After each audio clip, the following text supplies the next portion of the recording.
தமிழகத்தில் மறைக்கப்படும் நீதிக்கு புறம்பான உண்மை செய்திகளை உள்ளபடி உடனுக்குடன் வெளிப்படுத்தும் நமது ரிப்போர்ட்டட் செய்தி சேனலை சப்ஸ்கிரைப் செய்து பயன்பெறுங்கள். நன்றி, வணக்கம். மக்கள் துணை முதல்வருக்கு கொடுக்கும் பிறந்தநாள் பரிசுதான் 2026 முதல்வருக்கு கொடுக்கும் பரிசாக இருக்கும் என வட்டச் செயலாளர் கவுன்சிலர் அதிரடி முடிவு.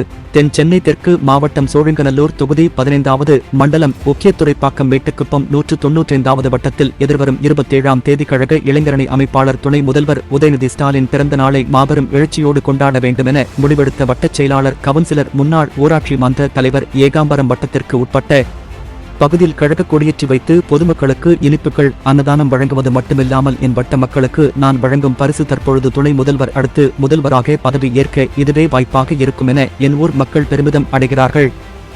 அதைத் தொடர்ந்து மாவட்ட செயலாளர் அமைச்சர் மா சுப்பிரமணியன், தொகுதி எம்எல்ஏ, மத்திய பகுதி செயலாளர் அரவிந்த் ரமேஷ், மண்டல குழு தலைவர் மதியழகன் போன்றவர்கள் தலைமையில் பொதுமக்களுக்கு நலத்திட்ட உதவிகள் வழங்க வேண்டுமென முடிவெடுத்துள்ளதாக தெரிய வருகின்றது. மேலும் துணை முதல்வருக்கு என் மக்கள் ஒரு விரலில் கொடுக்கும் பரிசு 2026 எதிர்க்கட்சியினை எதிர்நீச்சல் போடுவார்கள் என்பதை மக்கள் சுட்டிக்காட்டுகிறார்கள் என கவுன்சிலர் எடுத்துக்காட்டுகின்றார்.